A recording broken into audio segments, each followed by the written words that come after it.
Shalom semua, selamat datang ke sesi pengajaran kita dalam buku Wahyu. Dan hari ini kita kembali ke pasal 19, bahagian yang kedua. Buku Wahyu, kedatangan kedua Yesus. Buku Wahyu 19, bahagian yang kedua. Nah, sebagaimana yang saudara tahu, minggu lalu kita melihat buku Wahyu dalam pengertian yang sangat ringkas, yaitu dua ungkapan yang digunakan untuk menjelaskan apa sih itu pengertian sepenuhnya pasal 19 ini dengan ungkapan aku mendengar yang disampaikan dari Wahyu 19 ayat 1 hingga 10 dan aku melihat yang disampaikan dari Wahyu 19 ayat 11 hingga 21. Aku mendengar, Yohanes mendengar kejadian yang sedang berlaku di surga. Dan aku melihat adalah kejadian yang telah ditatap oleh wajah Yohanes akan perkara-perkara dan peristiwa-peristiwa yang sedang terjadi di bumi. Jadi begitulah saudaraku ringkasannya pembahagian buku Wahyu pasal yang ke-19 ini. Ya, kita lihat Wahyu 19 ini sekarang kita melihat apa itu yang terkandung di dalam bahagian aku melihat. Kita sudah belajar minggu lalu, aku mendengar. Bahagian keduanya adalah aku melihat. Ayat 11 hingga 21. Bagaimana kita membahagikan buku Wahyu pasal 19 ayat 11 hingga 21 itu. Pembahagiannya adalah seperti berikut. Ayat 11 hingga ayat 14, kita melihat bahwa Raja di atas segala raja, Yesus sudah pun berada di bumi. Itu yang dilihat oleh Yohanes dalam penglihatannya. Dalam pasal 5, ayat 15 hingga 19, Raja bukan saja berada di bumi, tapi Raja sudah mula berperang. Kemudian, setelah perang berakhir, diungkapkan penghakiman yang terjadi atas semua musuh-musuh sebagaimana yang dikehendaki oleh Raja, yaitu Yesus Kristus. Nah, saudara, saya bahagikan firman ini kepada 3 bahagian. Ayat 11 hingga 21 sungguh pun tidak banyak ayat-ayatnya, tetapi pembahagiannya itu memberikan kepada kita pengertian yang lebih baik apa yang mau dikupas. Yang pertama, Raja sudah datang, ayat 11 hingga ayat yang ke-14. Mari kita lihat. Saya bacakan semuanya, ayat 11 sampai 14. Lalu aku melihat, sorga terbuka. Sesungguhnya ada seekor kuda putih. Dan ia yang menungganginya bernama yang setia dan yang benar. Ia menghakimi dan berperang dengan adil. Dan matanya bagaikan nyala api dan di atas kepalanya terdapat banyak mahkota. Dan padanya ada tertulis suatu nama yang tidak diketahui seorang pun kecuali ia sendiri. Ayat 13, dan ia memakai jubah yang telah dicelup dalam darah dan namanya ialah Firman Allah. Dan semua pasukan yang di surga mengikuti dia. Mereka menunggangi kuda putih dan memakai linen halus yang putih bersih. Ya, puji Tuhan. Mari kita perhatikan yang dimaksudkan di sini. Ayat 11, dia menunggangi kuda putih. Dia menunggangi kuda putih dan namanya adalah yang setia dan yang benar. Dan dia berperang tapi dengan adil. Ayo kita belajar ayat 11 dulu. Nah, kuda putih itu saudara adalah sering kali digunakan dalam perang. Ia adalah simbol ataupun gambaran figur seorang yang dimiliki oleh seorang raja. Nah, tapi saudara harus hati-hati, Wahyu 6 kita melihat antikristus juga sedang menunggang kuda putih. Kenapa? Kita tahu saudaraku, dia suka meniru, dia suka berpura-pura meniru apa yang dia mau lakukan untuk menipu. Sebab itu dia dikenali sebagai, karena siapakah bapa segala penipuan? Iblis. Iblis yang mengutus dan menguasai dan mengontrol si antikristus ataupun binatang itu. Jadi bagaimana bapaknya, begitulah juga anaknya kan. Nah, sebagaimana Yesus menunggangi kuda putih, si antikristus atau binatang itu juga dalam Wahyu 6 menunggangi kuda putih. Dan bagaimana 144.000 orang yang menjadi saksi Tuhan juga ditandakan dahi mereka. Jadi antikristus memaksa orang-orang yang mengikuti dia juga mengambil tandanya.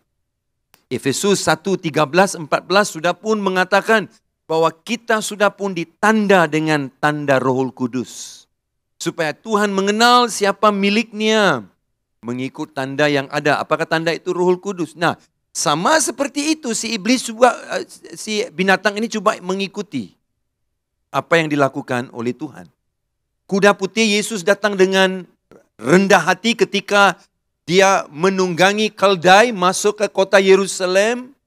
Saudaraku, di dalam Markus 11, Lukas 21, Yohanes 12, kita melihat dia menunggangi kuda putih, saudara. Dia menunggangi keldai. Seekor keldai bebanan. Kita melihat dalam Zakaria 9:9 firman Tuhan berkata, "Bersorak-soraklah dengan nyaring, hai putri Sion. Bersorak-soraklah, hai putri Yerusalem. Lihat rajamu datang kepadamu. Ia adil dan jaya. Ia lemah lembut dan mengendarai seekor keldai. Seekor keldai beban yang mudah." Nah, itu si gambarannya yang diberikan tentang Tuhan Yesus Kristus. Penglihatan Yohanes yang dalam ketika dia melihat Yesus dalam Wahyu 19 adalah dia kembali bukan dengan mengendarai keledai, tapi dia kembali dengan mengendarai, saudaraku, ataupun kuda perang, kuda putih yang memusnahkan orang jahat, menggulingkan antikristus, mengalahkan iblis, dan menguasai bumi kembali. Haleluya. Sebab itu gambaran seorang panglima perang yang menang dan masuk ke dalam kota untuk menggenapi kemenangannya itu, digambarkan juga tentang Tuhan Yesus sebagai panglima perang yang telah menang dan masuk ke dalam kota sebagai pemenang. Itu digambarkan juga dalam 2 Korintus pasal 2 ayat 14. Di mana dia berkata begini, saudaraku, "Tetapi syukur bagi Allah yang dalam Kristus selalu membawa kami di jalan kemenangannya. Dengan perantaraan kami, ia menyebarkan keharuman, pengenalan akan dia di mana-mana." Puji Tuhan. Nama Yesus, apa yang Yesus lakukan? Sebagai yang membawa kita ke jalan kemenangan. Sudah pun dinubuatkan oleh Paulus di dalam 2 Korintus. Saudara yang kekasih, Yesus akan kembali. Dan bersama kuda putih. Dan namanya adalah yang setia dan benar. Saudara, Alkitab membuka berkata begini, "Aku melihat surga terbuka." Ayat 11 tadi kan. "Sesungguhnya ada seekor kuda putih." Betul? Oh, puji Tuhan. Di surga ada binatang, saudara. Haleluya. Nah, ada yang sudah berkata, "Oh, puji Tuhan. Anjingku ada di surga, kucingku ada di surga." Itu saudara perlu pergi sana dan cari. Saudara perlu ke sana dan baru ketahui. Dan saudara, besar kemungkinan tidaklah. Tetapi kuda putih ada di sana. Dia ada di sana. So, itu adalah apa yang ditunggangi oleh Yesus sendiri. Nah, nama yang diberikan kepada Yesus dalam ayat 11 adalah yang setia dan benar. Kenapa? Karena masa menunggu untuk Yesus datang kembali agak lama. Sehingga banyak orang sudah berkata, di mana janji kedatangannya? Mereka mendakwa bahwa jurang masa yang lama adalah bukti bahwa Yesus tidak benar. Ada orang mendakwa bahwa Yesus adalah nabi palsu karena dia belum kembali. Tapi nama Yesus adalah setia dan benar. Dia akan datang lagi seperti yang dijanjikannya. Bagaimana Sarai menunggu janji Allah untuk dia. Firman Tuhan berkata dalam buku Ibrani pasal 11 ayat 11 bahwa Sarai percaya bahwa Allah yang menjanji adalah setia. Saudara yang menunggu untuk sesuatu janji Tuhan, percayalah dia setia. Amin. Dia setia. Dan Alkitab berkata Dia berperang dengan adil, saudara. Nah, ada banyak perang, saudaraku, di dalam dunia ini yang bukan perang yang setia. Oke, perangnya itu bukan adalah perang yang, bukan setia. Perang yang dilakukannya adalah berperang dengan adil. Dikatakan bahwa dia berperang dengan adil. Ada perang yang tidak adil, saudara. Contohnya, orang masuk perang karena atas sebab-sebab untuk mengambil tanah, untuk mengambil minyak, untuk mengambil harta. Saudara, ada sebabnya mereka masuk dan mengambil tanah itu. Masuk, mendeklarasikan perang, ada sebabnya mereka ambil tanah itu, perang itu. Untuk tujuan-tujuan keinginan mereka, itu bukan perang yang adil. Karena mereka punya nafsu untuk menjadi lebih kaya, lebih berkuasa, ngontrol dan sebagainya. Tetapi di dalam perang ini adalah perang yang adil. Karena dia adalah setia dan benar dan adil, saudara. Jadi kita percaya bahwa manusia mungkin akan memulakan perang. Contohnya kalau negara yang besar, yang punya banyak senjata perang yang mahal, yang bisa dijual. Seringkali mereka membangkitkan perang di tempat-tempat tertentu. Jadi negara-negara di sekeliling negara di mana perang terjadi menjadi takut. Jadi mula mereka membeli lebih banyak senjata perang. Karena takut mungkin mereka juga diserang. Waktu itulah orang yang punya senjata, yang bisa jual senjata, saudaraku, mengaut keuntungan. Jadi ada kalanya perang itu tidak adil. Tapi ada kalanya perang itu adil. Nah, contohnya dalam Perang Dunia Kedua, saudara, ketika kuasa Jepang menyerang Malaya ataupun Malaysia hari ini. Nah, waktu itu tahun 1940-an mama saya, bapak saya masih hidup waktu itu, mereka masih kecil. Dan mereka bercerita bagaimana kerasnya pemerintahan orang Jepang itu. Betapa kerasnya pemerintahan dan juga kuasa mereka terhadap rakyat Malaysia. Banyak yang menderita, banyak yang dibunuh. Nah, saudaraku, hanya satu cara untuk mengusir mereka. Perang. Saya tidak suka perang, saudara tidak suka perang. Perang menyebabkan semua orang rugi. Yang menang pun rugi, yang kalah pun juga rugi lebih. Dua-duanya pun rugi. Tapi saudaraku, ada tempatnya perang itu penting. Di sini saudaraku, ada orang yang pikir kalau dia adalah Tuhan, tidak boleh dia berperang. Nah, saudaraku, ada tempatnya perang itu penting. Sebab itu ketika 3,5 tahun, ketika Jepang berkuasa di Malaya, nah saudara, tidak ada cara lain untuk mengusir mereka sehingga ada ledakan bom atomik yang digugurkan oleh Amerika di Nagasaki dan Hiroshima. Nah, saya tidak setuju kalau itulah cara yang terbaik untuk mengalahkan musuh. Saya tidak setuju kalau harus pakai bom itu. Mungkin ada cara lainnya, tapi perang. Nah, sebab itu perang itu menyebabkan kekerasan pemerintahan Jepang ataupun Jepun hancur dan tewas di Malaysia. Jadi saudaraku, kembali aman. Jadi ada kalanya perang itu penting. Di sini ada sebabnya. Sebab itu dia berkata dia berperang dengan adil, bukan tidak adil. Ada perang yang tidak adil. Ada perang yang adil. Ayat 12, dan matanya bagaikan nyala api dan di atas kepalanya terdapat banyak mahkota. Dan padanya ada tertulis satu nama yang tidak diketahui seorang pun kecuali dia. Nah, kita melihat di sini bahwa nama Tuhan adalah tidak ada seorang pun yang ketahuinya. Tetapi di kepalanya, ayat 12, ada banyak mahkota. Banyak mahkota di kepalanya itu. Matanya adalah mata yang mencari-cari, menyala-nyala, saudaraku. Berarti tidak ada satu pun yang bisa tersembunyi. Bangka yang konkret, gua yang paling dalam, tunnel ataupun terowong yang paling tersembunyi. Saudaraku, di gunung yang paling tinggi, di lautan yang paling dalam bersembunyi dalam kapal selam. Ya, matanya masih boleh mencari kita semua. Kemurkaannya akan mendedahkan semua orang yang memberontak terhadapnya. Lukas 8:17 berkata, sebab tidak ada sesuatu pun yang tersembunyi, yang tidak akan dinyatakan, dan tidak ada sesuatu yang rahasia yang tidak akan diketahui dan diumumkan. Jadi semua akan terbongkar. 2 Tawarik 16:9 berkata, karena mata Tuhan menjelajah seluruh bumi untuk melimpahkan kekuatannya kepada mereka yang bersungguh hati terhadap Dia.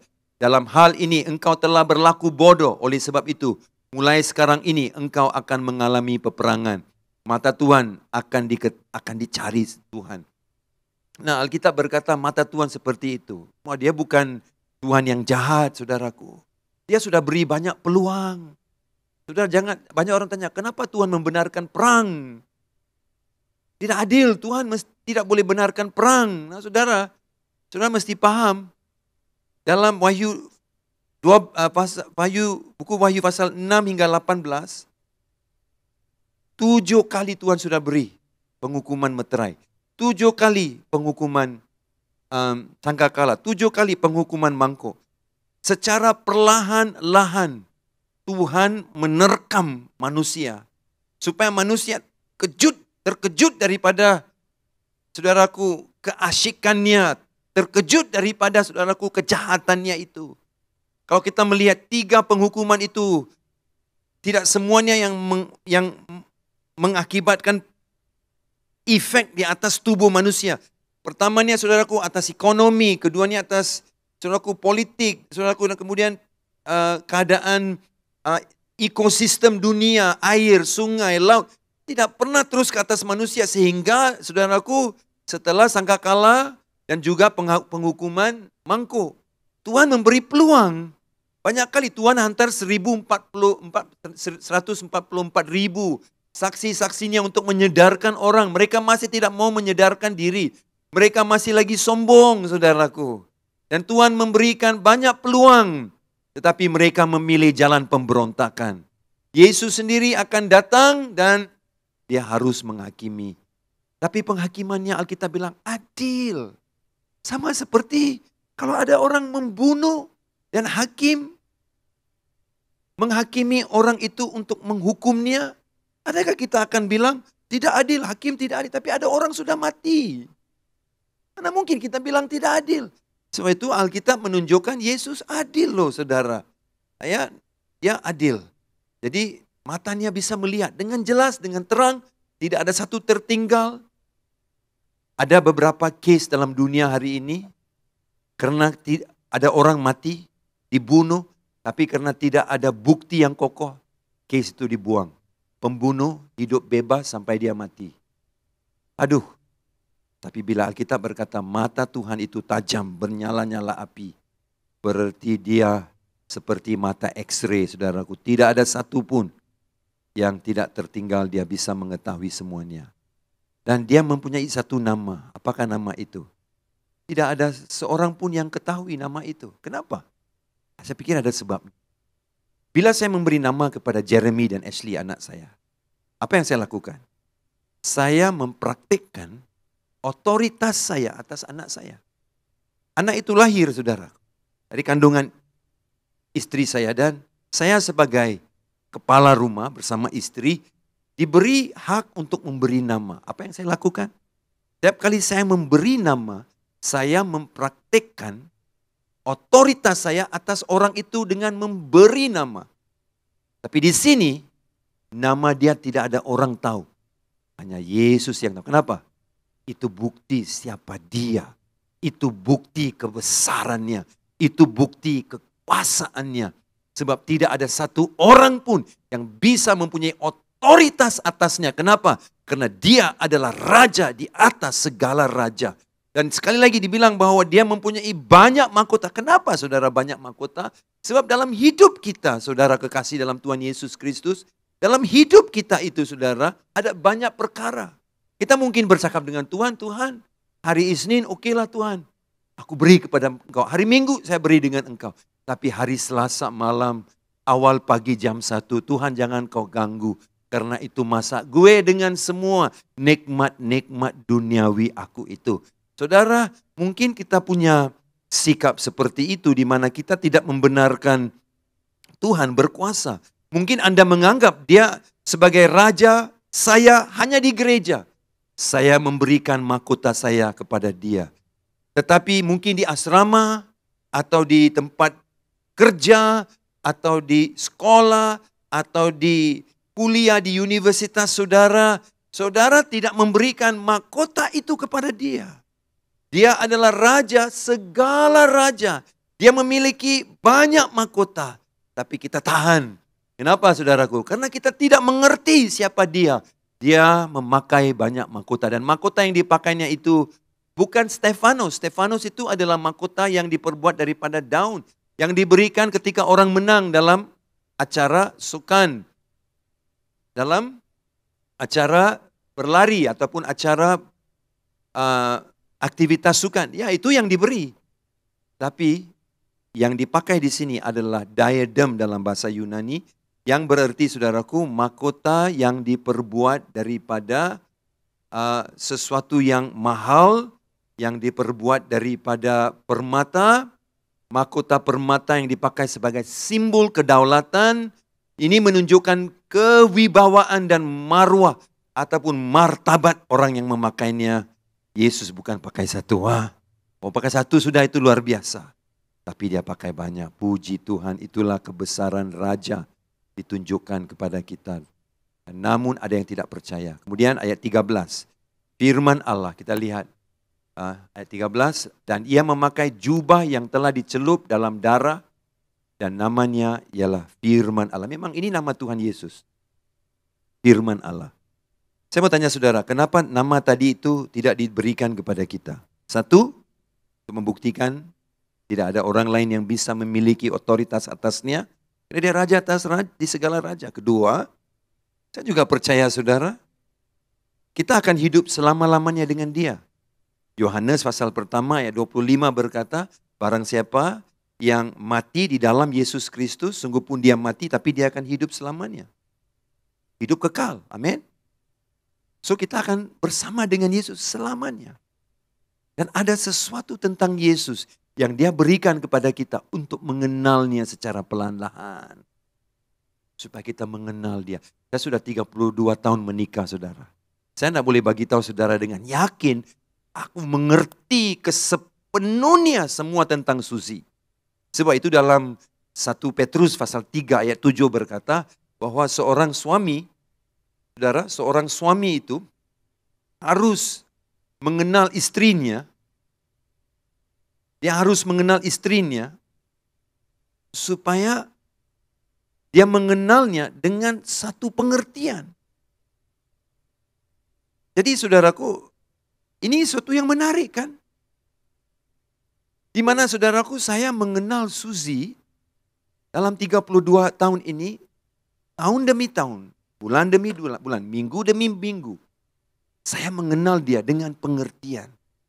1 Petrus 3:7 berkata, Petrus memberitahu kepada para suami, hiduplah dengan pengertian. Demikian juga suami, tinggallah bersama mereka dengan pengertian. Apa sih itu pengertian? Berarti saya harus mengerti, mengenal istri saya.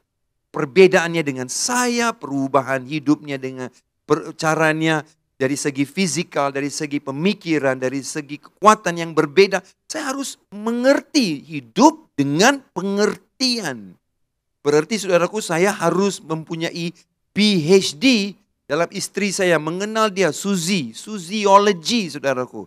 Sehingga saya mengerti keseluruhannya siapa Suzy untuk saya saudaraku. Ya kan? Itu yang penting. Saya harus mengerti keseluruhannya siapa dia. Dan saya sudah ada 32 tahun. Masih belum belajar habis. Itu yang menjadi menarik lah. Kita discover. Seperti itu di surga. Kita discover. Nama yang tidak diketahui seorang. Sebab itu mungkin nama buku yang kita kaji Wahyu ini bermula dengan ungkapan ini. Inilah perwahyuan Yesus Kristus. Jadi, dia adalah perwahyuan yang tidak akan stop.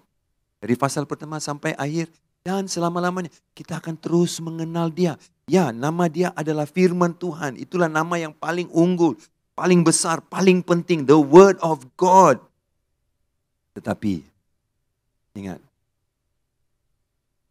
kita akan terus mengenal dia. Seperti seorang suami yang mengenal, hidup dalam pengertian. Oke saudara, itu yang penting. Oke, kita lihat ayat 14, dan semua pasukan yang di surga mengikuti dia. Mereka menunggang kuda putih, memakai linen halus yang putih bersih. Siapakah mereka ini? Mereka ini adalah saudara lah dan saya yang percaya dengan Tuhan Yesus. Amin. Mereka lah yang bersama dengan Yesus menunggangi kuda putih. Jadi, sudahkah saudara siap menunggang kuda putih? Siapa yang belum pernah menunggang kuda? Kau orang ini. Siap-siaplah kau. Sebab jangan kau cakap aku nak tahu pastor. Aku sudah kasih amaran, aku sudah kasih warning. Aku sudah siapkan kau. Kau akan menunggang kuda putih. Tidak tahu, kau naik saja, akan ada wahyu, akan ada hikmat, akan ada users manual. Saudara mungkin sudah tahu sudah terus bagaimana menunggang kuda putih itu. Nah, dunia akan bersatu untuk melawan Yesus. Tetapi dengan semua senjata yang mereka miliki, kemungkinan besar ada kereta kebal, ada pesawat pejuang, ada peluru berpandu, bom nuklear, bom atomik, saudaraku. Apakah senjata yang Yesus miliki? Hanya firman. Itu saja yang dia perlu. Itu saja yang dia perlu, saudaraku. Haleluya. Dan ayat 14 berkata, ada pasukan surgawi. Bukan malaikat, saudara dan saya. Bukan malaikat, tapi saudara dan saya yang bersama dengan dia. Oke, kita lihat ayat 15 sekarang. Oke, sekarang kita akan lihat perang yang sedang berlaku. Tadi raja sudah datang. Raja datang untuk apa? Makan angin? Tidaklah. Mesti ada sebab dia datang. Untuk apa? Berperang. Ayat 15 hingga 19. Mari kita lihat ayat 15. Dan dari mulutnya keluarlah sebilah pedang tajam yang akan memukul segala bangsa. Dan dia akan menggembalakan mereka dengan gada besi. Dan ia akan memeras anggur dalam kilangan anggur. Yaitu kegeraman murka Allah yang maha kuasa. Ada beberapa perkataan yang saya mau saudara tangkap di sini. Apakah ayat-ayat itu? Yang pertama adalah sebilah pedang tajam. Nah, yang kemudian gada besi. Kemudian kilangan anggur. Kemudian kegeraman murka Allah. Nah, semualah ini yang saudara mesti tangkap. Yang pertama sebilah pedang tajam. Kemudian gada besi. Kemudian kilangan anggur. Kegeraman murka Allah yang maha kuasa. Saya mau beri sedikit pengertian. Tadi kan nama Tuhan itu kita baca dalam pasal yang ke-13 bahwa nama dia adalah apa? Firman Tuhan. Firman Tuhan. Saudara, dalam Wahyu pasal 1 ayat 16, Alkitab mengatakan bahwa akan ada pedang yang keluar daripada mulut Tuhan Yesus. Dan pedang itu adalah firman Tuhan. Pedang tajam itu adalah firman Tuhan. Nah, saudara, dalam gada besi itu, Wahyu 2:27. Wahyu 2:27 berkata berbunyi begini, saya bacakan. Dan ia akan memerintah mereka dengan tongkat besi, mereka akan diremukkan seperti tembikar tukang periuk, sama seperti yang kuterima dari Bapakku. Tongkat besi ataupun gada besi. Tongkat besi, gada besi adalah tanda pemerintahan. Seorang raja ketika dia duduk di singgasananya akan memiliki tongkat ataupun gada besi. Ya, bukan hanya satu tongkat yang sembarangan, tetapi satu simbol pemerintahan dan kemuliaan dan martabatnya yang besar. Dan itu digambarkan dalam figur gada itu. Nah, kenapakah ini diberikan kepada kita? Dalam Mazmur 110 juga saudara boleh melihat bahwa Yesus memerintah dengan gada besinya, membuktikan bahwa ketika dia datang berperang, dia tidak datang sebagai orang biasa, seperti ketika dia memasuki kota Yerusalem dalam Markus 11, Lukas 21, mengendarai keledai dengan aman, tapi dia datang berperang, he meant business. Dia akan, saudaraku, mengurusin apa yang perlu diurusin, terutamanya mereka yang memberontak, saudaraku. Nah, saya tidak mau saudara pikir kita mau Allah datang dan menghukum, menghakimi, ya saudara, dan menghancurkan dan menghantam, saudaraku, membantai orang-orang jahat. Bukanlah. Saudaraku ingat, perangnya adalah perang yang adil. Ingatkah dari ketika kita mempelajari permulaan pasal 6 sampai 18 buku Wahyu ini, kita belajar kenapa Tuhan mengutus penghakiman besar. Why? What is the purpose of the great tribulation? Kenapa Tuhan hantar penghukuman besar? Tujuan Tuhan mengantar penghukuman besar, saudara, satu adalah untuk mengejutkan orang-orang yang tidak percaya. Kedua, saudaraku, untuk menggerakkan hati orang-orang Israel. Ketiga, untuk menggenapkan kerajaan Allah. Apakah itu arti menggenapkan? Berarti menegaskan, mengokohkan, dan membangun kerajaan Allah. Setiap raja mesti ada kerajaan. Itu yang sedang dia buat. Dia datang untuk menegakkan kerajaannya. Kalau masih lagi ada orang jahat-jahat, musuh-musuh yang menentang dia, mana boleh saudara menegakkan kerajaannya? Jadi sebab itulah perang ini ada, sebab itulah dia datang dengan semua bentuk dan juga figur gambaran seorang raja. Pedang, saudaraku, senjatanya, gada besi, otoritasnya, dan juga dia menunjukkan bagaimana dia akan lakukan raja yang berperang itu. Dalam Mazmur 45 ayat 6 berkata, takhtamu kepunyaan Allah, tetap untuk seterusnya dan selamanya, dan tongkat kerajaanmu adalah tongkat kebenaran. Tongkat kerajaan menunjukkan kuasa dan kuasa Yesus ke atas bangsa-bangsa. Jadi peperangan bukan perang untuk memusnahkan segala-galanya, ingat bukan kasih hancur semua, enggaklah saudara. Menghancurkan semua orang, ini adalah perang untuk menyucikan bumi, menghakimi musuh-musuhnya, supaya Yesus bisa menggenapkan kerajaannya.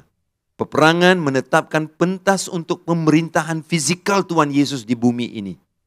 Setiap raja ada kerajaannya. Sebab itu dia akan menegakkan pemerintahan yang dikenali sebagai pemerintahan milenium. Milenium berarti 1000 tahun.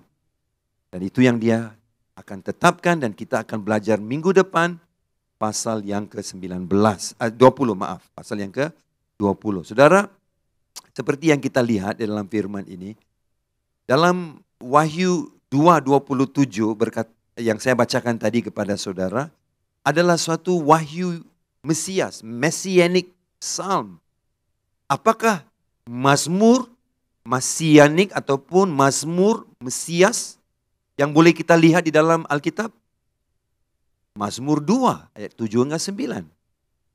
Mazmur 110. Semua itu juga punya ungkapan yang sama seperti Wahyu 2:27 yang saya bacakan dan Wahyu 19:15 yang kita bacakan di sini. Yang mempamerkan posisi dan juga kuasa Mesias sebagai raja. Pedang, firman, gada besi, dan kemurkaannya, penghukumannya itu adalah tindakan seorang raja. Jadi itulah yang ditunjukkan di dalam pasal 19 ini. Kenapa ditunjukkan semua ini dulu? Belum perang lagi. Dia tunjukkan siapa dia.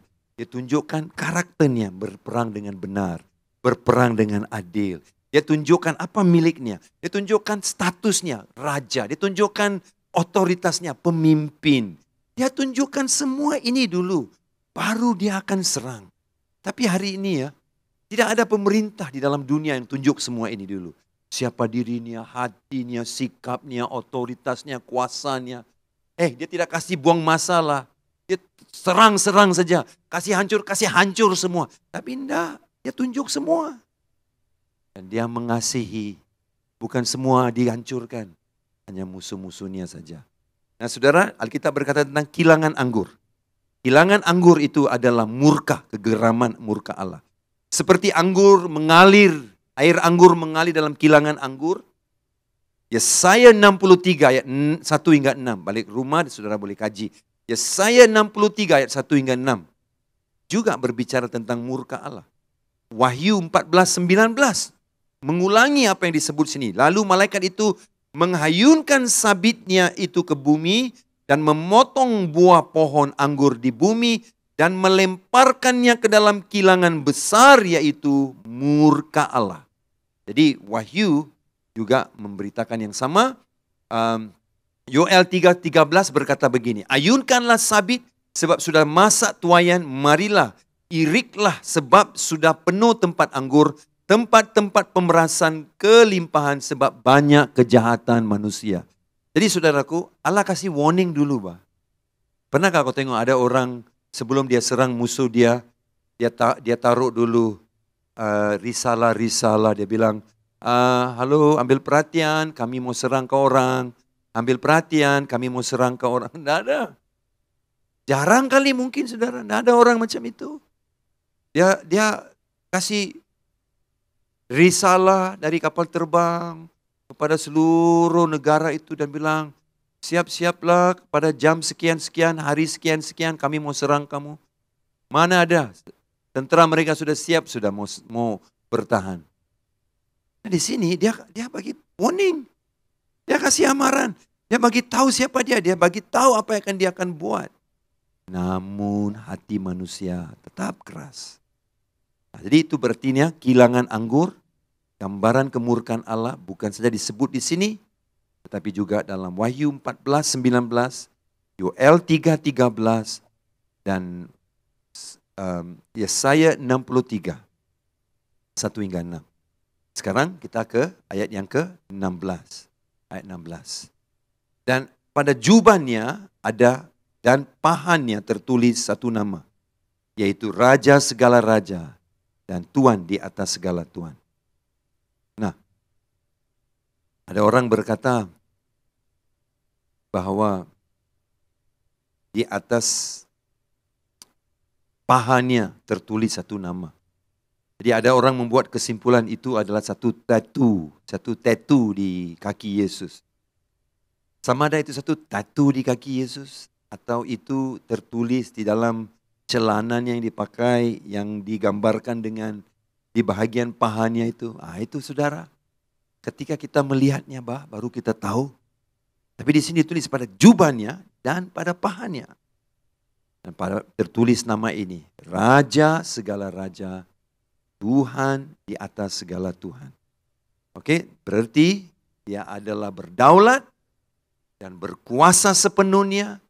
Tidak ada yang bisa mengganti dia. Dan saudaraku, sungguh pun dalam Wahyu 19:12 tertulis ada satu nama yang tidak diketahui. Kan?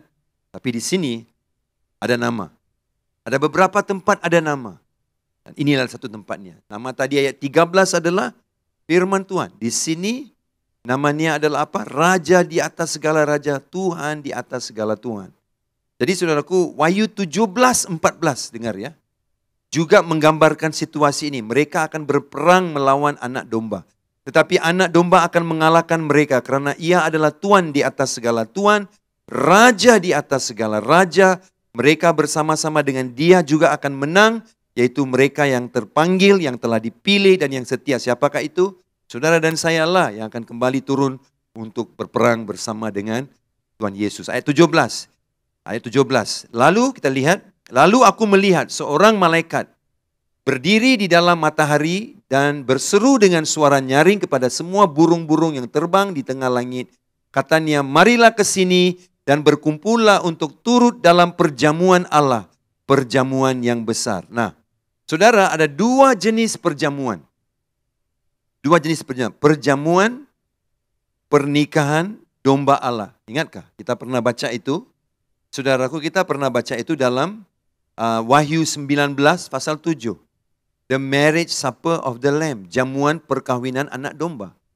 Di sini ada lagi satu perjamuan.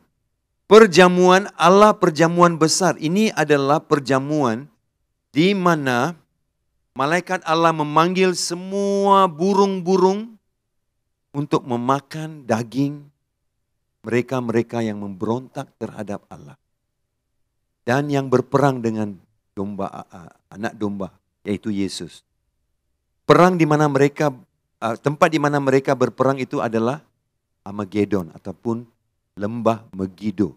Harmagedon. Megiddo itu satu tempat yang kecil. Har itu adalah seperti bukit atau gunung. Nah, disitulah saudaraku lembah itu akan terjadi perang. Dan ketika semua tentara musuh Tuhan Yesus tewas, Tuhan akan memanggil. Tuhan akan memanggil semua burung-burung untuk makan daging mereka.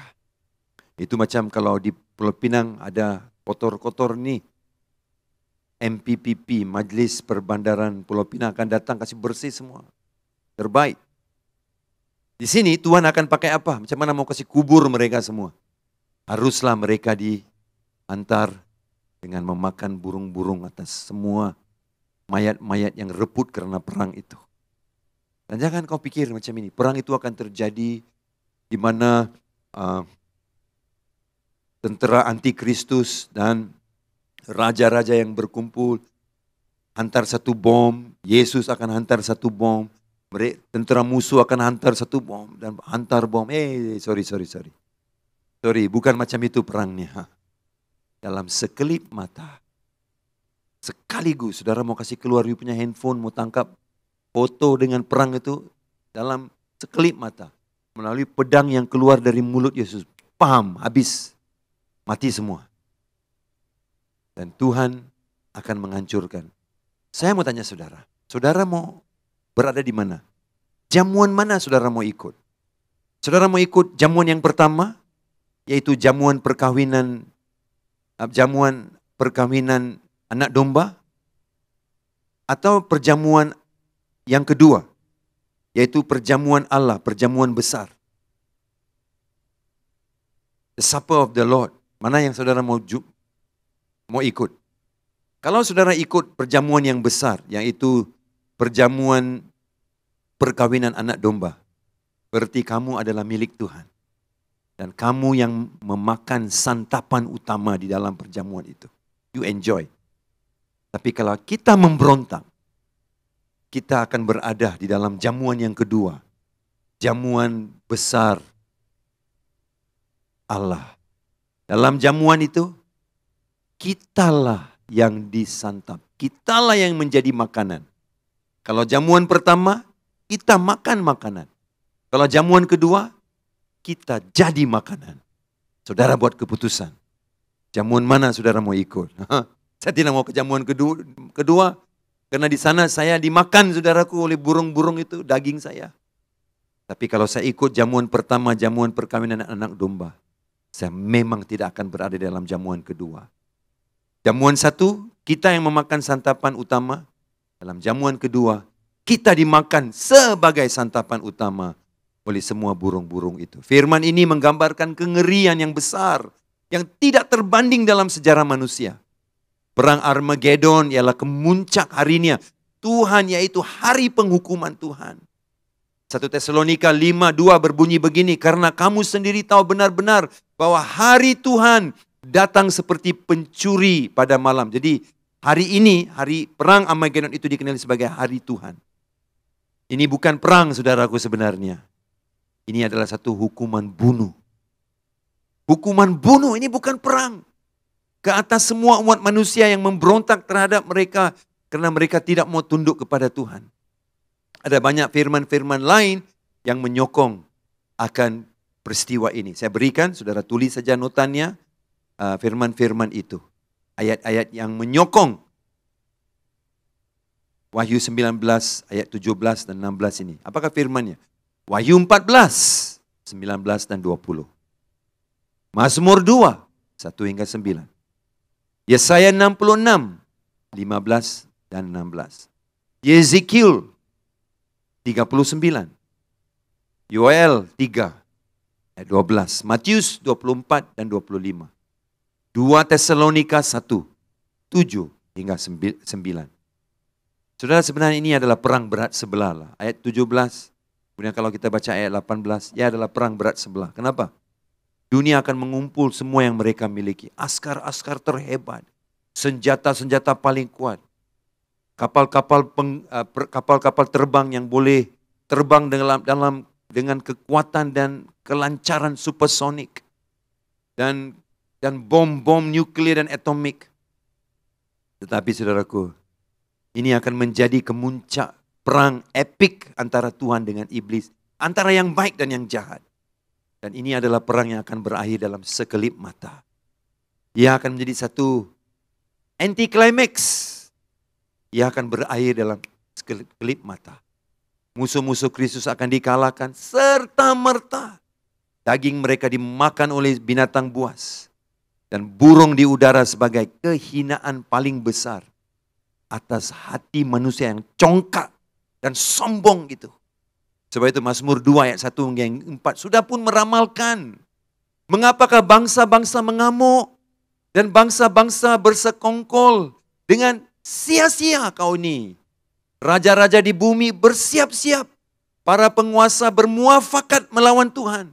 Dan terhadap orang-orang yang diurapinya dengan berkata, marilah kita memutuskan ikatan mereka dan buang tali-tali mereka daripada kita. Dia yang duduk di sorga tertawa. Tuhan mencemu mereka. Contoh apakah? Itu artinya tertawa. Saya hanya tertawa kalau itu adalah satu joke tau. Itu satu gurauan namanya. Orang bergurau, bercanda, saya ketawa. Tuhan berkata dia ketawa, kenapa? Semua perbuatan mereka adalah satu gurauan, saudara. Mereka datang dengan semua tentara, dengan perang, dengan perkakas peperangan, senjata-senjata perang yang canggih, yang modern, yang kuat, yang powerful. Sekelip mata, sebab itu saya bilang itu bukan perang, itu hukuman bunuh atas mereka. Namun mereka masih lagi mau kumpul. Aduh saudaraku, kenapa manusia keras hati? Dan macam mereka tidak akan baca semua ini, mereka boleh baca nubuatan semua ini saudara. Mereka akan baca semua nubuatan ini, namun mereka mau berkumpul. Namun mereka mau masih lawan Tuhan. Kasihan kan? Bila mereka di dalam kebodohan mereka. Mazmur 17:14, sekali lagi saya bacakan. Mereka akan berperang melawan anak domba. Anak domba akan mengalahkan mereka. Karena dia adalah Tuhan segala Tuhan, Raja segala Raja. Mereka bersama-sama dengan dia, kita akan menang. Yang dipanggil, yang dipilih, dan yang dikenali sebagai yang setia. Haleluya. Kita akan menang. Saya sedih lah, banyak yang akan mati. Sebab itu, jangan stop saudara. Saya tidak mau orang-orang ini dalam hati yang congkak, dalam pemikiran bebal, dalam kebodohan mereka. Mereka berkumpul menyerang Tuhan. Sekelip mata mereka akan kalah. Mazmur 2 sudah berkata, mengapa bangsa mengamuk, bersekongkol dengan sia-sia? Buat apa? Bermuafakat melawan Tuhan. Buat apa? Berlawan dengan dia yang diurapinya. Dan dia berkata, marilah kita memutuskan ikatan mereka. Buang tali-tali mereka. Tidak mau apa-apa hubungan dengan Tuhan. Dan Tuhan yang duduk di surga tertawa. Mari kita menginjili lebih ramai orang. Supaya yang berkumpul melawan Tuhan itu kuranglah. Bukan sebanyak ini seperti yang dikatakan. Sehingga Tuhan panggil burung-burung untuk makan, susah mau kasih bersih semua mayat itu. Kita ada kesempatan untuk selamatkan orang-orang ini. Jangan kita stop saudara. Kita menginjil. Saya tidak mau mereka dibunuh. Saya tidak mau mereka dihancurkan. Hati Tuhan berkata, bahwa rencana Tuhan tidak ada satupun yang harus binasa. Tapi semua bertobat dan mengenal dia. Itulah hati Tuhan. Hati kita mesti seperti itu. Jangan kita benarkan mereka mati. Setiap kesempatan untuk menginjil, kita menginjil. Nah kita masuk ayat yang ke-18 sekarang kita lihat. Supaya kamu makan daging semua raja dan daging semua panglima dan daging semua pahlawan dan daging semua kuda dan daging semua penunggangnya dan daging semua orang baik yang merdeka maupun hamba, baik yang kecil maupun yang besar. Aduh, berapa kali daging? Ayat 18 saja. 1, 2, 3, 4, 5, 6 kali disebut daging. Banyak daging yang mesti dimakan. Sampai burung-burung pun saya pikir, waduh mereka pesta makan saja. Saya tidak mau pesta itu, saya tidak suka hari itu. Sungguh pun untuk burung itu pesta, tapi bagi hati Tuhan itu bukan pesta makan. Kita mau mereka selamat. Tuhan tolong. Tuhan beri kita kekuatan. Tuhan beri kami beban, Tuhan beri kami visi, Tuhan beri kami ide, Tuhan beri kami kekreatifan. Supaya jiwa-jiwa boleh dimenangkan. Dan mereka tidak terkumpul di Armageddon untuk dikalahkan Tuhan. Nah saudara, ayat 18 juga diulang dalam Zakaria pasal 14. Boleh ambil nota. Zakaria 14, 4 hingga 7. Saya bacakan. Pada waktu itu kakinya akan berjejak di Bukit Zaitun yang terletak di depan Yerusalem di sebelah timur. Bukit Zaitun itu akan terbelah dua dari timur ke barat sehingga terjadi suatu lembah yang sangat besar. Setengah dari bukit itu akan bergeser ke utara dan setengah lagi ke selatan. Maka tertutuplah lembah gunung-gunungku sebab lembah gunung itu akan menyentuh sisinya. Dan kamu akan melarikan diri seperti kamu pernah melarikan diri oleh kerana gempa bumi pada zaman Raja Uzia, Raja Yehuda.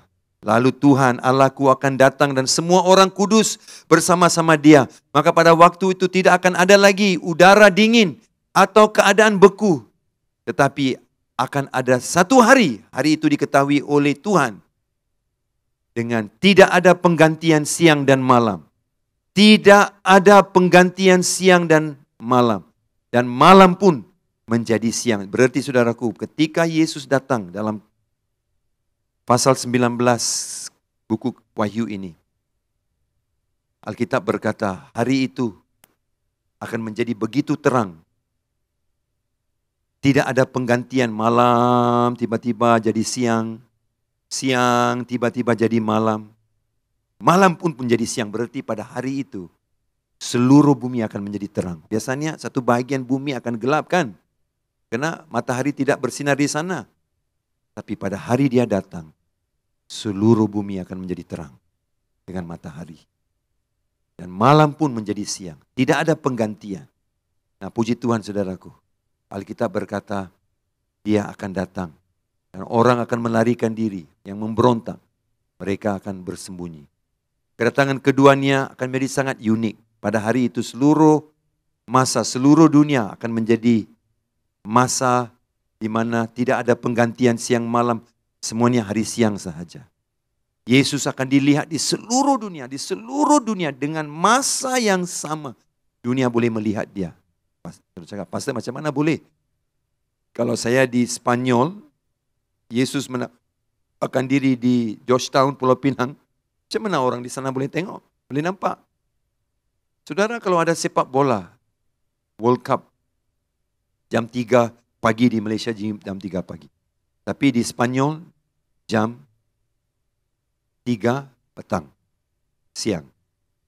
Macam mana kita masih boleh nonton live telecast? Teknologi memungkinkan semuanya.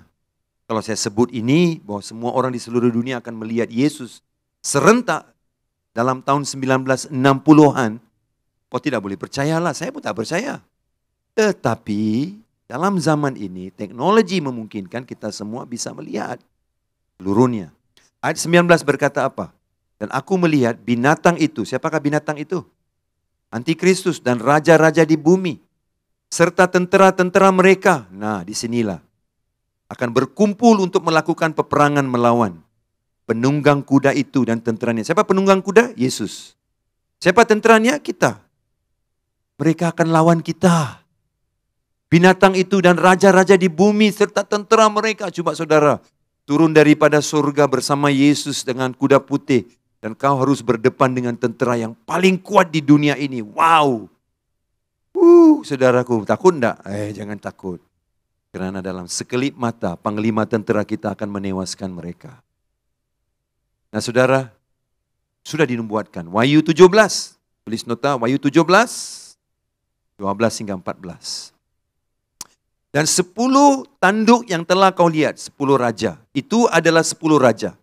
Yang belum memulai pemerintah, tetapi 1 jam selamanya mereka akan menerima kuasa sebagai raja. 10 pemerintah-pemerintah ini akan bersama-sama dengan Antikristus binatang itu. Ayat 13. Mereka seia sekata kekuatan dan kekuasaan mereka. Mereka berikan kepada binatang itu. Mereka akan berperang melawan anak domba. Tetapi anak domba akan mengalahkan mereka. Karena ia adalah Tuhan di atas segala Tuhan. Raja di atas segala raja. Mereka bersama-sama dengan dia juga akan menang. Kita akan menang, itu dia saudara.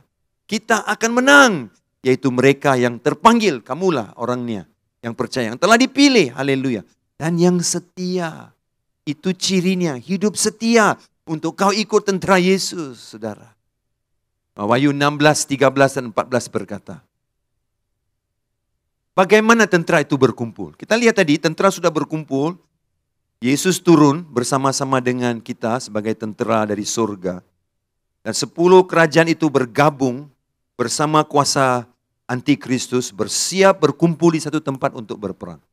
Soalnya macam mana mereka berkumpul? Apa yang memungkinkan mereka berkumpul?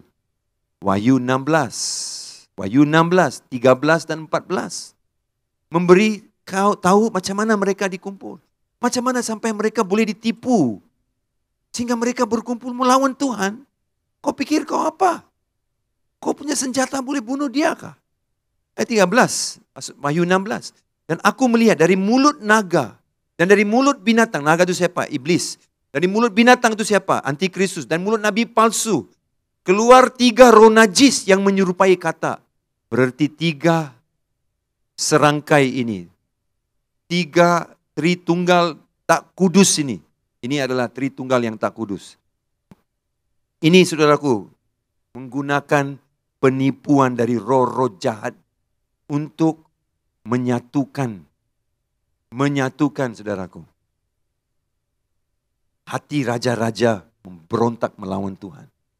Ayat 14, itulah roh-roh setan yang seperti kata itu, mengadakan perbuatan-perbuatan ajaib. Dan mereka pergi mendapatkan raja di seluruh dunia. Mengumpulkan mereka guna peperangan pada hari besar, yaitu hari Allah yang besar. Hari itu dikenali sebagai hari besar. The day of the Lord. Di mana mereka mengumpul. Tengok saudaraku. Roh-roh jahat meyakinkan raja-raja ini bahwa mereka boleh memerangi Tuhan Yesus. Tentera ini yang bersama penunggang kuda ini siapa? Kitalah. Sama seperti ayat 14 tadi. Bala tentera surga berpakaian linen putih tulin yang terbaik. Kita melawan mereka. Di mana lawannya? Di Armageddon. Ya dipanggil ini karena tentera dunia akan berkumpul di lembah Yizreel. Sebagai kawasan pementasan sebelum melancarkan serangan terakhir terhadap Yerusalem. Dan di lembah inilah terdapat sebuah kota kecil bernama Megiddo. Di mana kita mendapat istilah Armageddon. Armageddon ini bukanlah satu pertempuran, tetapi perang dengan pelbagai medan. Sebelum bergabung di Armageddon, mereka akan cuba menyerang dan melawan Yesus. Tetapi ini tempat terakhir, pentas terakhir. Yesus menghadapi musuh-musuhnya.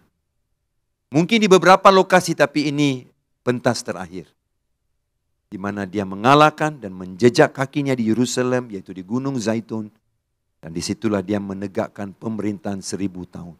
Yoel 3 ayat 2 berkata begini, aku akan mengumpulkan segala bangsa dan akan membawa mereka turun ke lembah Yosafat. Ini perangnya.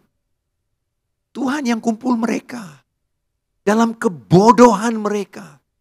Mereka membenarkan diri mereka untuk percaya. Seringkali Allah menggunakan kebodohan mereka untuk melakukan sesuatu yang akhirnya menghancurkan mereka. Aku akan berperkara dengan mereka di sana mengenai umatku dan milikku sendiri, Israel. Oleh kerana mereka mencerai-beraikannya ke antara bangsa-bangsa dan membagi-bagi tanahku. Wow, pendengar itu. Mereka dicerai-beraikan ke seluruh dunia. Atas sebab perang, atas sebab tertentu. Dan tanah yang diberikan Allah kepada mereka dicerai-beraikan. Tuhan bilang, akan ku datang kembali untuk menuntut balasannya untuk perbuatan ini. Bukan Tuhan mau. Seperti yang saya bilang, bukan semua perang itu adalah adil, tapi perang Tuhan adalah adil. Dia menjelaskannya dulu, saudara. Fondasinya ditaruh, siapa dia? Dia otoritas, gada besi. Dia pemerintah, raja segala raja. Dia ada otoritas. Dia setia, dia benar. Perangnya adalah perang yang benar. Semua itu dibagi tahu dulu. Baru dia serang. Mana ada musuh macam ini ya? Mana ada Tuhan, mana ada raja yang macam ini berperang? Itulah rajamu. Jangan kau marah Tuhan karena dia berperang, aku tak setuju Tuhan serang. Halo? Kalau perang di mengalahkan Jepang pun tidak terjadi, lebih banyak orang akan mati. Perlu perang yang benar untuk membebaskan. Jadi saudaraku, Yoel 3:2 berkata, Tuhan yang kumpulkan mereka. Tuhan adalah orang di belakang pengumpulan kuasa-kuasa ini. Mereka berpikir mereka pandai mengumpul semua kuasa manusia bersama-sama untuk mengalahkan umatnya dan Yesus sendiri. Goblok sih saudara, mereka ini. Bolehkah Anda bayangkan betapa bangganya mereka? Pada masa ini mereka akan tahu semua nubuatan-nubuatan yang tertulis dalam firman Tuhan. Namun mereka berkumpul dan masih lagi mau lawan Tuhan. Apa salah dengan mereka ini? Tetapi pada akhirnya mereka hanya menggenapi nubuatan yang telah diberi Allah dari awal. Yaitu nubuatan untuk berkumpul di satu lokasi Armageddon. Mereka menggenapi nubuatan Allah. Mereka akan baca nubuatan ini. Sudah tahu gak? Saya bagi contoh. Ketika orang-orang Majus datang mencari Herodes. Mereka tanya kepada Herodes. Di mana lahirnya raja orang Yahudi? Raja Herodes terkejut, Alkitab bilang. Seluruh kota Yerusalem terkejut. Karena mereka terkejut, ada raja. Setahu kami Herodes lah rajanya. Herodes jadi sangat khawatir. Dia kumpul. Orang-orang agamawi. Orang Israel itu. Dia tanya, orang agamawi ya. Dia tanya, mana tertulis dalam firman Tuhan? Apakah nubuatannya bahwa akan ada raja orang Israel dilahirkan? Dan orang-orang agamawi memberi jawaban di Bethlehem di Yudea. Ya ampun, mereka tahu nubuatan itu. Tapi adakah mereka pergi? Saudara, 6 batu saja dari Yerusalem. Mana Yudea berada? Ada mereka pergi? Tak pergi. Mereka tahu nubuatan tapi tidak pergi. Dalam firman ini, mereka akan tahu nubuatan ini. Mereka akan baca firman ini. Saya pasti banyak dari mereka sudah baca. Namun mereka tidak akan stop. Mereka akan pikir. Mereka boleh kalahkan Tuhan. Zakaria 14:2 hingga 4 berkata begini. Aku akan mengumpulkan segala bangsa untuk memerangi Yerusalem. Kota itu akan direbut. Rumah-rumah akan dirampoki dan perempuan-perempuan akan ditiduri, dirogol. Setengah dari penduduk kota itu harus pergi ke dalam pembuangan. Seperti sudah terjadi beberapa kali ini saudara. Sudah terjadi. Baru-baru tahun depan pun terjadi. Setengah dari penduduk kota itu harus pergi ke dalam pembuangan. Apa maksud saya mengatakan semua ini? Untuk memberitahu bahwa Tuhan sudah nubuatkan kejadian seperti ini. Akan berlaku ke atas bangsanya. Tapi belum habis. Baca dulu. Setengah dari penduduk kota itu harus pergi ke dalam pembuangan. Tetapi selebihnya dari bangsa itu tidak akan dilenyapkan dari kota itu. Mereka bertahan. Kemudian, dengar baik-baik. Tuhan akan maju berperang melawan bangsa-bangsa itu. Bangsa mana? Yang datang untuk menyerang Israel. Seperti ia berperang pada hari pertempuran. Ya ampun. Sudah dinubuatkan. Firman Tuhan dalam buku Zakaria. Perjanjian lama. Berapa ratus tahun sebelum Yohanes menulis buku Wahyu ini. Pasal 4. Zakaria 14. Pada waktu itu kaki Yesus akan berjejak di Bukit Zaitun. Yang terletak di depan Yerusalem di sebelah timur. Bukit Zaitun itu akan terbelah dua dari timur ke barat. Sehingga terjadi satu lembah yang sangat besar. Setengah dari bukit itu akan bergeser ke utara dan setengah lagi ke selatan. Tuhan sudah nubuatkan. Tapi orang masih lagi mau perang. Kenapa? Karena manusia akan bergerak mengikut kebodohan, kekerasan hatinya, kejahatan jiwanya. Dan tidak akan bertobat. Wahyu 16. 3 kali disebut Wahyu 16. Bila mereka dijatuhkan penghukuman mangkuk itu, lebih parah mereka. Alkitab bilang mereka masih menghujat Allah. Dan tidak mau bertobat. Pernah terpikir saudara? I cannot imagine. Tidak bisa aku bayangin saudaraku. Gimana orang masih sanggup lakukan begitu. Keadaan kondisi mereka jadi sangat melarat. Sakit. Atmosfera udara tidak cukup untuk bernafas. Ekonomi hancur. Lautan jadi darah. Sistem ekologi hancur. Mereka menghujat Allah dan marah. Sebab itu, tidak heran kalau mereka berkumpul melawan Allah. Sebab itu, Tuhan datang berperang melawan bangsa-bangsa itu. Sudah dinubuatkan, sudah terjadi sampai hari ini pun. Bertahun-tahun sudah terjadi hal ini. Tapi akan terjadi satu ketika di mana umat Allah akan diserang dan dihancur. Dan bangsa semua akan pikir mereka berjaya. Mereka tidak akan. Tuhan beri peluang untuk orang yang mendengar khotbah ini. Mendengar nubuatan Tuhan. Mendengar hati Tuhan. Bahwa dia mau menyelamatkan bumi ini. Dia tidak mau perang. Dia mau selamatkan. Melalui bangsanya, umatnya di bumi ini. Yang berpusat di Yerusalem, dia akan menetapkan kerajaannya. Dan memerintah selama 1000 tahun. Ini nubuatan dari Alkitab. Tapi mereka akan berkumpul menyerang. Ayat 20, apa yang terjadi kita lihat. Ini adalah penghakiman raja. Ayat 20, maka tertangkaplah binatang itu dan bersama-sama dengan dia, nabi palsu, yang telah mengadakan tanda-tanda di depan matanya, dan dengan demikian ia menyesatkan mereka yang telah menerima tanda dari binatang itu dan yang telah menyembah patungnya. Keduanya dilemparkan hidup-hidup ke dalam lautan api yang menyala-nyala oleh belerang. Saudara, nabi palsu dan binatang antikristus akan dilempari ke dalam lautan berapi dalam Wahyu 19:20. Wahyu 19:20. Iblis, Tritunggal yang tak kudus itu, yang ketiga itu, iblis akan dilemparkan ke dalam lautan itu. Di dalam Wahyu 20 ayat 10. Ini Wahyu 19:20. Dua antikristus dengan nabi palsu dilempari. Hidup-hidup, mereka tak mati ya. Kemudian dalam Wahyu 20 ayat 10, iblis juga akan join mereka. Bos mereka akan join mereka di sana.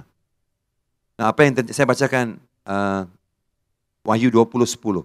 Dan iblis yang menyesatkan mereka dilemparkan ke dalam lautan api dan belerang, yaitu tempat binatang dan nabi palsu itu. Dan mereka disiksa siang malam. Sampai selama-lamanya, mereka tak akan stop. Iblis, binatang, nabi palsu, disiksa siang dan malam. Ada orang berpikir bahwa lautan api itu adalah tempat di mana ketika dibuang, dihancurkan. Mereka akan hapus selama-lamanya. Tidak. Wahyu 14:11 berkata, maka asap api yang menyiksa mereka naik ke atas sampai selama-lamanya. Dan siang dan malam mereka tidak henti-hentinya disiksa. Yaitu mereka yang menyembah binatang serta patungnya itu. Dan barang siapa yang telah menerima tandanya, termasuk iblis, antikristus, nabi palsu, dan semua orang yang pernah menerima, akan berada di dalam api yang sama disebut di sini. Dalam pasal yang ke-20 ini. Pasal 19 ayat 20 ini. Jadi mereka akan ada di sana selama 1000 tahun. Dan iblis dilepaskan selepas 1000 tahun. Kita akan belajar itu dalam pasal yang ke-20. Nah, lautan api adalah neraka yang terakhir. Tempat hukuman kekal bagi semua pemberontak yang tidak bertobat. Malaikat termasuk, manusia termasuk. Baca Wahyu 20, 10 dan 15. Perjanjian baru mengatakan banyak tentang hukuman kekal. Maka contohnya Wahyu 14:10, tadi saya bacakan Wahyu berapa saya bacakan? Wahyu 14:11. Wahyu 14:10 berkata, maka ia akan minum dari anggur murka Allah yang disediakan tanpa campuran dalam cawan murkanya. Dan ia akan disiksa dengan api dan belerang di depan mata malaikat-malaikat kudus. Dan di depan mata anak domba. Ia akan disiksa, disebut beberapa kali. Tempat-tempat lain, firman ini disokong. Apa yang disebut dalam Wahyu 14. Apa yang disebut dalam Wahyu 14, 11 dan 10 dan 11. Apa yang disebut di dalam Wahyu 19, 20. Apa yang disebut dalam Wahyu 20, 10 dan 15. Tentang penyiksaan itu juga disebut dalam Matius 13 ayat 40 hingga 42. Matius 25, 41. Markus 9, 43 hingga 48. Lukas 3, 17. Lukas 12 ayat 47 dan 48. Saudara boleh bacakan. Tetapi ayat 21 terakhirnya kita lihat. Dan semua orang lain dibunuh dengan pedang yang keluar dari mulut penunggang kuda itu. Dan semua burung kenyang oleh daging mereka. Siapakah yang daripadanya keluar pedang dari mulutnya? Tuhan Yesus. Tuhan Yesus. Kalau saya nampak seorang yang daripada mulutnya keluar pedang dan dalam sekelip mata dia hancurkan jutaan tentera di depannya yang ada peluru berpandu nuclear weapon dan semua macam peluru tercanggih di dunia. Dia boleh hancurkan. Saya akan rebah menggigil. Tapi mari kita lihat bagaimana dia melayani Yohanes yang menggigil di depannya. Di mana? Yohanes pasal pertama, Wahyu pasal pertama. Bukan Alkitab, Wahyu pasal pertama. Bagaimana Yohanes respon di depan Yesus yang di mana keluarnya pedang tajam dari mulutnya. Apakah respon Yohanes?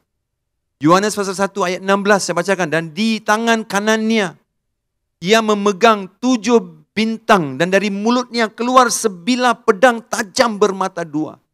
Dan wajahnya bersinar-sinar bagaikan matahari yang terik. Itu wajah Yesus. Itu gambar figur Yesus. Ayat 17. Ketika aku melihat dia, tersungkurlah aku di depan kakinya. Sama seperti orang yang mati, tetapi ia meletakkan tangan kanannya di atasku. Lalu berkata, jangan takut. Aku adalah yang awal dan yang akhir, nama Yesus. Dan yang hidup, aku telah mati. Namun lihatlah, aku hidup selama-lamanya. Dan aku memegang segala kunci maut dan kerajaan maut. Saudara, siapa yang saudara mau ikut? Saudara membuka semua pintu-pintu kesempatan dalam hidup saudara dengan pakai kunci saudara sendiri. Dengan otoritas saudara sendiri, dengan kuasa saudara sendiri. Jangan. Kita diberikan gambaran di sini. Seorang di mana keluar daripada mulutnya pedang. Dialah yang akan mengalahkan. Yohanes pasal pertama sudah memberikan kepada kita gambaran awal. Seperti satu pengenalan awal apa kemampuan dia. Sekarang kita di akhir Wahyu pasal 19. Dialah yang mengalahkan dengan sekelip mata semua musuh yang terkumpul. Yang mau melawan Tuhan Yesus. Ngeri Yohanes melihat dan dia menggigil dan dia jatuh. Tapi coba lihat betapa lemah lembutnya dia. Dia jamah, dia bilang jangan takut. Saya beritahu saudara, jangan takut. Jangan takut. Dia mengasihi saudara, dia punya masa depan baik. Sebab itu dalam permulaan Wahyu dia sudah bagi tahu siapa dia.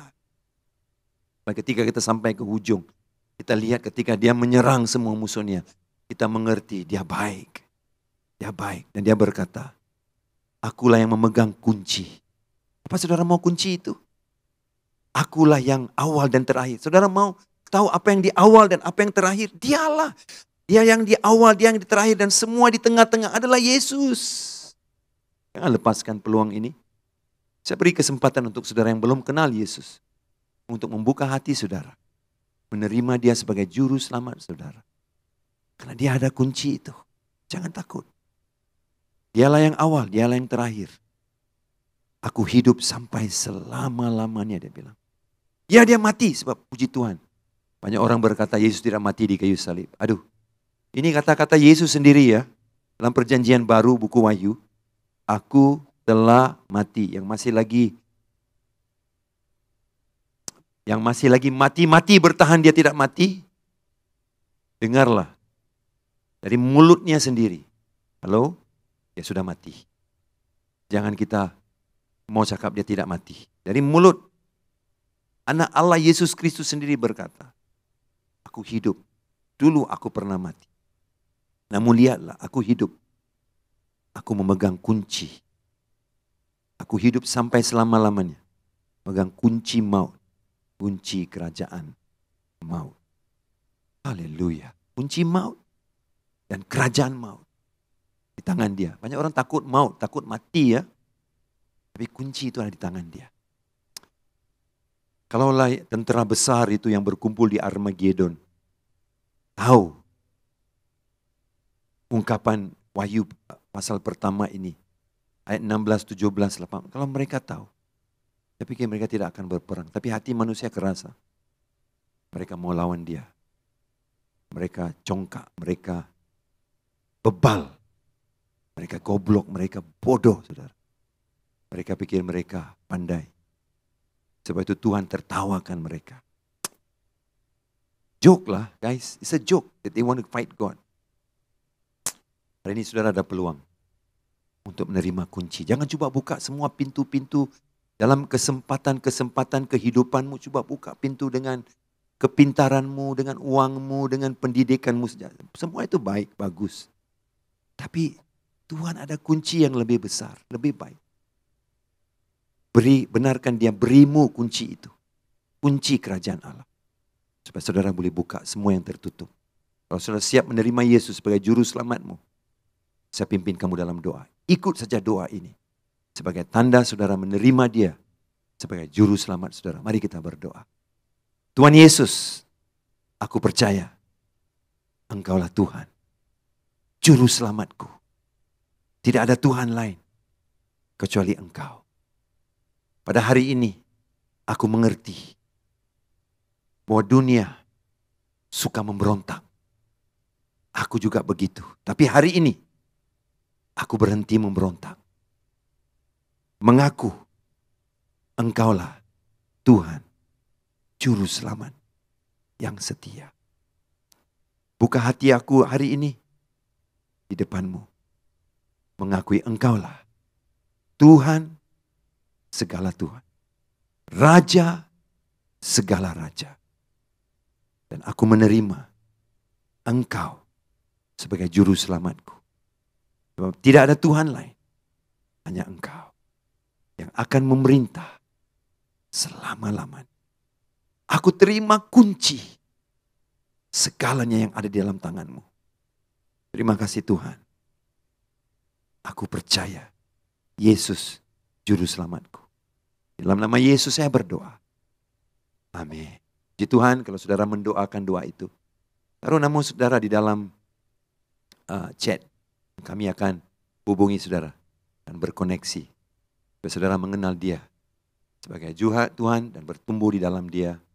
Sehingga saudara percaya siapa dia. Terima kasih. Sampai kita berjumpa pasal 20 minggu depan. Shalom. Tuhan berkati. God bless.